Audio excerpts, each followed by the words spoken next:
Hi guys, I wanted to show you what I had hauled on this load, but I couldn't get a shot of it before, I had to deliver. I got the tarps part way undone, and they escorted me into the crane. So I went on and I started doing a search, and this is what I found. This is almost exactly the unit that I just hauled, and right over here there was another small panel right in behind.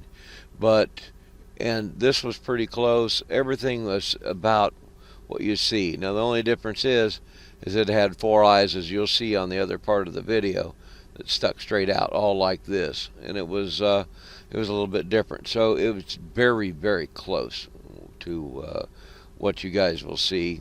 But I showed the chain grabs, what I had to do with taking chains apart, because the eyelet right here is the diameter. You could not fit the chain through it. So you had to take the little cotter pin out, pull the main pin, and then make it just a bare chain, and then feed it through. And I did that out here on the ends. So then I could feed it across and then have a place to grab two chains. I used my shackles on the video you'll see next on these 2 points. So the tarping went, one tarp covered this section, and you'll see that, and then the other section covered from here back. And what I did is I put carpeting right here, so it was pretty close to it. It was set up slightly different, but I was able to take I guess it was more like a blanket pad, for a furniture pad, and I put that about down to here, and then I bungee corded around it to hold it. And that way this little arm sticking out would have poked a hole in the tarp. And I did run through some torrential rains, and when I got there, everything was in good shape. So the doors might have been slightly different, and other things like that, but in general, this is what I was delivering. And they are solar power inverter and transformer units, and that's what we were delivering. And these huge solar farms, I'm guessing, like I was estimating, 1,000 acres. I don't know. It took me just one way from the gate was 1.4 miles to the other main road, and it was all solar panels. And I was probably another mile and a half back. So I'm thinking probably 3.5 miles of driving in and around all that just to get to the delivery area and back out. And I was going by these units left and right, and it was just fields of them as far as you could see. And it was really quite interesting. Special shout out to Kurt again. One of the viewers, subscribers, saw me pull in, and it was cool. He ran over to the truck, and I met him. So I appreciate that. It was great. It was a highlight of the day to meet one of you guys out here on the road. And so I hope this kind of explains it. It's the best I could do. Apologize. It's not the same. But if I ever haul them again, I'll try and grab some shots of the actual unit. But for explanation, this is pretty much what it is. So I'm going to go ahead and put it all together and get this up to date. Well, good morning from sunny Florida. I'm going to just do this load video in 2 stages. I couldn't get it when we were doing the crane load, so what we had was one piece skid. It had 4 eyes that had to be covered with chain and or tie down to the trailer, and it was a GE requirement, which is that's just fine. So we had a couple special considerations. These are not big enough for the eyes to any chain to pass through. So what we did was worked on, pulled out my old shackles. You can see that, and did my shackle here. So I got 2 pulling this way. This one's a little more open here, so you can see that. And these are tight as a drum. I used all 3/8 chains, all 3/8 binders, and the extras laid out over the back of the of the trailer itself.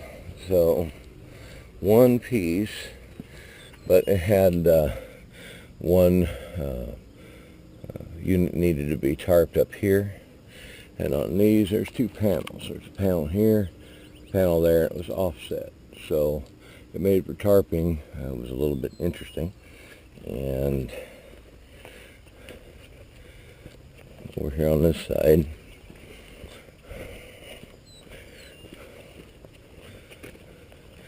a little floppy up there, but this is a completely hollow section. This is just a panel here, and it's a small one right here. But the rest of it is open. It's hollow inside. And it's offset different sizes, so it made the tarping really interesting. But everything worked out well. And you know what's cool? I was back there working on that floppy section. And St. Augustine, I saw a YouTube subscriber. He came up to me and he says, "You gonna do any more videos or something?" And turned out his name was Kurt. And what was really cool is to see somebody on the road that recognized him. He said he was on the phone, and he saw my truck, he saw me, and he got off the phone and run over and said, "Hey." So that was really nice to meet some of you folks out here. That was a nice surprise. It was cool.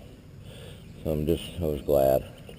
I was glad people really liked it too. So for the most part, that's probably about the biggest highlight of my year so far for trucking, is to meet some of you folks and to do that. So, and I had a bolt in a tire at the customer, because right front and inside tire picked up a bolt probably about that big around. I couldn't see really what was going on. I thought maybe it was a head of a nail, but it turned out it was too big for repair. And yeah, we had one little pokey. I had a piece of blanket up there, and it didn't quite cover, so, or it didn't stay. Probably flopping. We got multiple NOAA warnings last night on winds and storms, so that picked up and that took care of that. So when I get this thing on tarp, I will do my best to grab shots of it or others that have been unloaded, so you can see what the total hell is going on. Because this particular way is that if you have to take something and put it through here, so you got to take this little pin out, see, right here, and you got to pull that out, and you have to drop this pin and feed your chain through, and that's what I did. So I had to do that on two of the chains, so they didn't have shackles. And other than that, that's the only specialties that you need to know for these. And carry extra pins. I've showed that before, but not very often. It's just because the designers didn't make the tie-down eyes big enough for particular equipment. So we'll try and get to part 2 here in a bit. Well, sorry, part 2 ain't going to come in the way I wanted it. I just got asked that, that we don't do cameras inside the work area, but I did ask permission before I shot this, and this I'm at the gate, so I'm waiting. So all it is these are solar panel equipment from GE.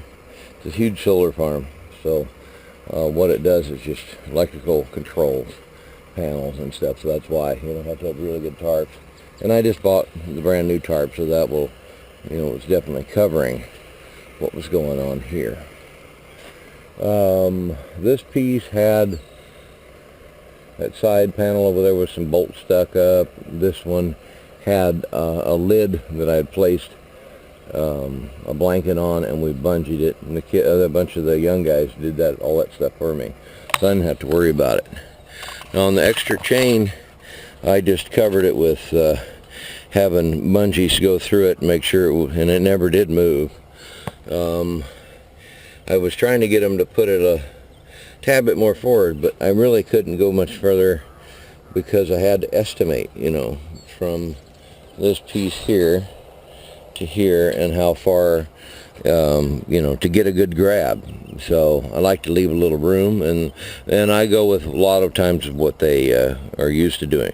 But also for length of piece, I had to think about in the back how much room I had to do a grab and chain size. So we'll just do the best we can. I wish I could have got one, but I was a little bit busy. The person, the ill family member, passed away 3:57 a.m. that morning, and I'd got a call on the phone. So I was preoccupied in that with a flat tire and then trying to do crane load. So I got a little bit busy, and that's the name of that tune. Let's see if I can get, I don't know if I can get under here or not. Okay, let's see. Oh, you see, there's just this one panel, and it's hollow inside over here. So everything's, built onto the skid, so you don't have to worry about it. Just tie it down to those points, and it's good to go. The tarping was pretty tight. I just had one hollow spot in the back, but envelope ends, just pulling up and supporting, and then lift, and then you have the inside piece that has to come somewhere, because there's eyes. You have to fold it to where your eyelets or your D-rings will show. That's a good point, and trying to get it to be even, because it is differential heights. It's hard to estimate. We did have some storms coming in, so but it was tight. Going down the road, it had a small amount of billow, but that's to be expected, because wind still is, regardless, going to get underneath your tarp. And unless you were able to pin it down with a piece of board, and that should work. So sorry about the other pictures, but because I'm not on the actual job site, they don't want any photos inside. I'll just deal with it. It's good to go, and I'll try and do better next time. See you on the road.